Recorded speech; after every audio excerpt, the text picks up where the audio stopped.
हमारे सतगुरु महाराज जी के चरणों में कोटि कोटि प्रणाम।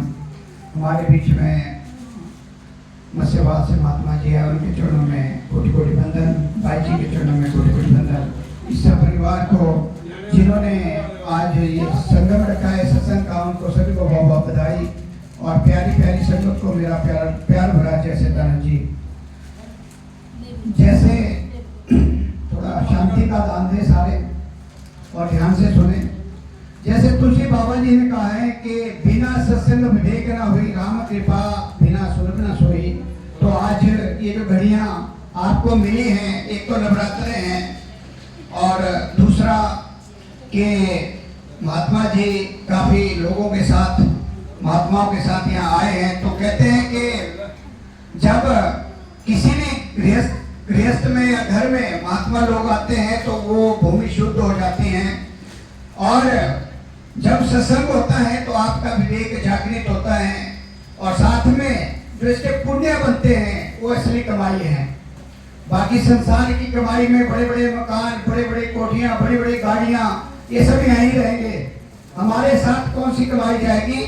जो ये सत्संग रूपी आप कमाई करते हैं, या नाम से जो आपने नाम लेके डेली का, जैसे आपको शब्द दिलाई थी कि हमने डेली जैसे खाना खाना, वैसे ही हमने नाम का जाप भी करना है। तो आप लोगों ने ये देखना है, सत्संग में आपका विवेक जागृत होता है कि हमने वो काम करना है जिसके लिए हमारा ये जन्म, ये दुर्लभ मानुष जन्म मिला है। तो इसलिए कहा है कि सत्संग में जाइए तज माया अभिमान, जितने जितने पग धरती धरे कोटि नेक समान। कि जहां से आप लोग आए हैं और जितने भी आपने जहां से आपने यहाँ तक पहुंचने का जो काम किया है, उसमें आपके कोटि यज्ञ के समान आपको सत्संग का जो है वो मिलेगा। तो इसलिए जो सत्संग की महत्ता कही गई है वो बहुत, इसका जो फल है बहुत ही अच्छा बताया गया है। और साथ में हमारे जो अंदर का जो अंदर का रास्ता है नाम से ही बनेगा। तो इसलिए ये जो सत्संग मिलता है भाग्यशाली लोगों को मिलता है, हर किसी को नहीं मिलता। और उन्हीं को बुलाया जाता है जिनके पिछले जन्म के शुद्ध कर्मों का कोई अंकुर प्रकट होता है और वही बैठ सकते हैं। तो मैं एक छोटा सा संसारिक जो एक दृष्टांत है आपको बताते हैं कि हमारा जीवन कैसे चलना चाहिए। उसके बारे में पंचम पातशाही अर्जुन देव साहब के जो पंचम पातशाही हुए, उनके समय की बात है कि एक बार उन्होंने अपना भक्त भेजा कि फलानी जगह में एक उनका जो गुरुमुख था जिनका नाम था लालो तरखान, उनके पास भेजा। कहते आप उनको देखाओ कि उनके क्या हाल है। तो ध्यान से सुनना जरा, कि आपके घर की मतलब जो हमारे संसार की बातें हैं उसमें आता है। तो उन्होंने देखा पैदल चलना पड़ता था काफी दूर, यहाँ से जैसे मत्स्यवाद से ये इस स्थान पे आना बहुत दूर जाना पड़ता था, पैदल चलते थे, उसमें गाड़ियां नहीं होती थी।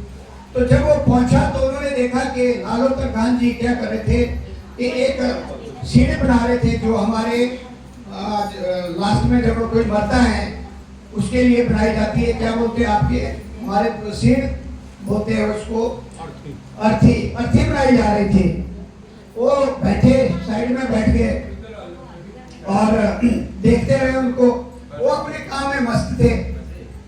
और थोड़ी देर बाद मतलब पौना घंटा हो गया उनको बैठे हुए, वो अपने काम में लगे हुए थे अपनी मस्ती में। उन्होंने कोई पूछताछ नहीं की। तो उनको लगा कि मैं इनके घर में आया हूँ गेस्ट बन के, लेकिन उन्होंने नहीं देखा। तो पौना घंटा हो गया। जब उन्होंने अपना काम खत्म कर दिया, काम खत्म करने के बाद जैसे ही उनकी नजर पड़ी तो उन्होंने पूछा कि आप कब आए। तो उन्होंने कहा कि मेरे को पौना घंटा हो गया आए हुए, कोई पानी नहीं, कोई कुछ नहीं, पूछा नहीं। तो उन्होंने ज्यादा ध्यान न देते हुए उनको कहा कि आप बैठिए, पानी वगैरह का प्रबंध होगा।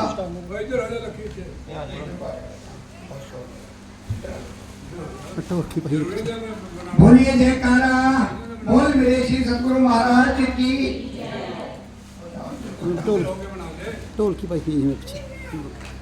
तो थोड़ी देर बाद उन्होंने क्या किया कि एक वो है ना जो हम इसमें बाजू में लेते हैं बराबर जैसी, उसको बनाना शुरू कर दिया उन्होंने।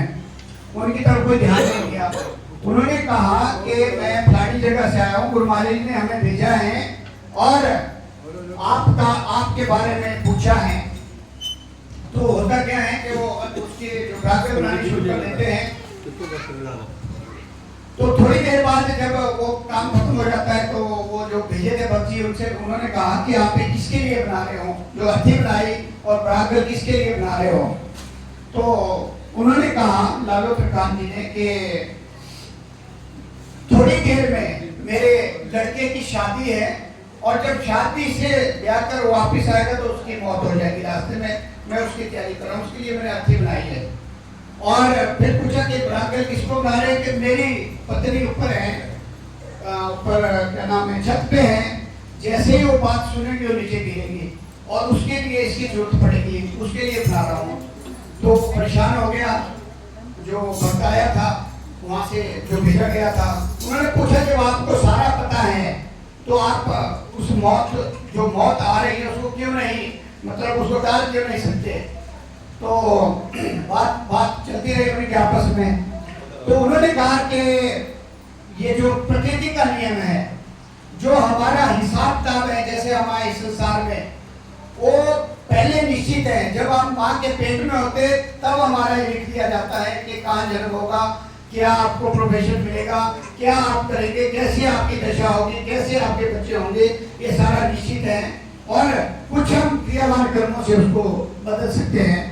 तो जब उसने पूछ के अति कर दी तो उसने जो लालू प्रसाद जी वो भगत थे क्योंकि अंदर स्मरण करते थे, उन्होंने कहा कि ठीक है आपकी बात है, उन्होंने कहा कि आपकी मौत 7 दिन के बाद होगी, आप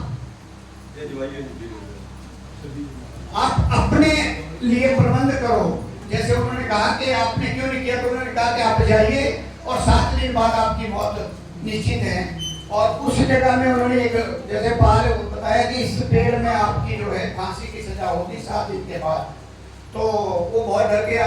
उसने मन में सोचा जैसे मनमुख हम सोचते हैं कि बचने का 7 दिन है मेरे पास, बचने का क्या उपाय है। तो उसने वहां से दौड़ना शुरू कर दिया कि 7 दिन में इतनी दूर पहुंच जाऊंगा कि मौत मुझे कुछ नहीं कर पाएगी। दौड़ा चलते चलते काफी आगे पहुंच गया और जाके एक जंगल में जो है वो सो गया, थक गया, बहुत थक गया। 7 मतलब 6 दिन 6.5 दिन फिर रात को सो गया। हुआ क्या कि उसी रात को राजा के महल में चोरी हो गई और चोरी करते करते जो है चोर जब उनके पीछे वो पुलिस लगी हुई थी, वो दौड़ रहे थे और जंगल में पहुंच के जहाँ वो सोया हुआ था वहाँ जैसे होता है 4 बंदे थे। तो हुआ क्या कि जैसे ही वो जितना माल लेके गए थे महल से उसको बांटने लगे और वो एक बड़ा हार था, वो बहुत बड़ा था, उनसे टूटा नहीं, उसके 4 हिस्से नहीं हुए। तो उन्होंने क्या किया कि वो सोया हुआ था, चला कोई होगा कहीं से आया हुआ, उसके गले में डाल दिया। और थोड़ी देर बाद वो तो चले गए वहाँ से, वो जो पुलिस वाले थे वहाँ पहुंचे जंगल में, उन्होंने देखा कि हार तो रानी का है और ये चोरी वहाँ से हुई और उसको पकड़ लिया गया और उसको महल में ले आए पकड़ के खींचते हुए। राजा के दरबार में उसकी जो है पेशी लगी, तो जब हार देखा तो वो रानी का हार था। तो उसने मना किया कि मैंने चोरी नहीं की है, किसी ने मेरे गले में डाला है, मैंने कोई चोरी नहीं की है। लेकिन जब वो सामने सबूत था तो राजा ने हुक्म दिया कि जाके इसको फांसी पे लटका दो, उस पेड़ पे जाके। और जब हुक्म हुआ तो वहाँ ले गए। जब तैयारी हुई फांसी की तो उसे आखिरी इच्छा पूछी गई कि आपकी आखिरी इच्छा क्या है। तो उसने कहा कि मैंने मेरे एक जगह पुरानी जगह में सामने जो है मेरे गुरुदेव जी हैं, उनसे मैंने जो है मिलना है। और वहाँ उनका दूत भेजा गया, लालू प्रकाश जी को बुलाया गया क्योंकि वो सिमरन करते थे, काम भी करते थे, लेकिन संसार में लिप्त नहीं थे। उनको किसी से कोई मतलब नहीं था, बच्चा है और जो भी है सारा उनको कोई मतलब नहीं था उसका। तो जब वहाँ लास्ट इच्छा पूछी गई तो उन्होंने कहा कि उनको बुलाया जाए और वहाँ भेजा गया दूत। तो वहाँ से उनको गुरुदेव जी को बुलाया गया उनके पास। तो उन्होंने पहले ही कहा था कि आपका जो लास्ट समय आएगा वो इसी में आएगा, आपको फांसी होगी। लेकिन फिर भी वो आए और उन्होंने अपने जो पंचम बादशाह श्री अर्जुन देव जी का ध्यान किया। जैसे ही उन्होंने ध्यान किया और उसको फांसी होनी थी, तो लोहा जो इसके लोहे के होते हैं ना बने हुए, वो सारे जो है पत्तों में परिवर्तित हो गए, वो हरियाली हो गई सारी उसकी जो है। सारा जब हरियाली हो गई तो वो सारे देख के हैरान हो गए कि ये क्या हुआ, कैसे हुआ। वो राजा को संदेशा भेजा गया कि जैसे हम फांसी देने लगे और गुरुदेव जी आए तो इसमें सारे हरियाली हो गई। तो राजा को बुलाया गया। राजा ने देखा कि ये इतने बड़े संत हैं जो लोहे को मतलब जो है फूलों में परिवर्तित कर सकते हैं, तो इनके कितना इनके पास अंदर की जो होती है हमारे पास पावर, कितनी पावर होगी। आए और उनके पास नतमस्तक हो गए और उन्होंने कहा कि ये कला आपने कहाँ से सीखी। तो उन्होंने कहा कि मेरे तो गुरु महाराज जी बैठे हैं फलानी जगह में और उनकी ये सारी कला है, मेरे पास तो कुछ नहीं है।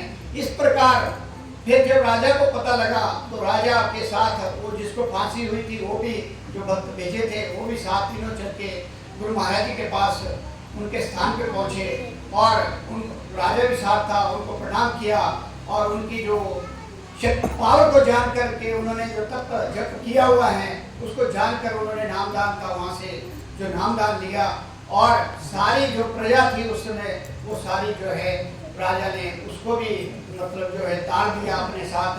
तो एक भक्त जो भक्त लोग होते हैं आप जैसे, अगर हम सही नाम का अभ्यास करके और अपना कार्य करते हैं तो गुरु महाराज जी हमारे ऊपर हमेशा कृपा रखते हैं। हमें संसार का काम करते हुए, संसार में रहते हुए संसार में लिप्त नहीं रहना है। जो नाम दिया जाता है उसका अभ्यास करना है, कम से कम 1 घंटा सवेरे उठ के दिन में जब भी है। और जो नाम का अभ्यास करेगा उसका ये लोग तो होगा ही स्वर्ग, आगे का भी रास्ता बनेगा। यही हमारे महाराज जी समझाते हैं। अभी सत्संग करेंगे तो मैं ज़्यादा टाइम ना लेता हुआ, ज़्यादा समय ना लेता हुआ मैं सभी का धन्यवाद करते हुए कि हम जो हमें नाम मिला है उसका अभ्यास करें। अब समय दे, जैसे कहते जैसे खाना जरूरी है वैसे ही नाम जरूरी है। नाम का अभ्यास करें सभी और अपने इस बहुमूल्य जीवन जिसको हमें सांसें गिनकर मिली हैं उसका हम सभी लाभ उठाएं और महापुरुषों द्वारा जो वचन किए जाते हैं उसमें हम सभी अमल करें। तो मैं ज़्यादा समय न लेता हुआ सभी का धन्यवाद करते हुए अपनी वाणी को विराम देते हुए बोलिए जयकारा, बोल श्री सतगुरु महाराज की जय, बोलो श्री परमानंद दयाल जी महाराज की जय, बोलो नगरी निवासी सतगुरु भगवान की, बोलो बाला वाले सतगुरु महाराज की, बोलो सारे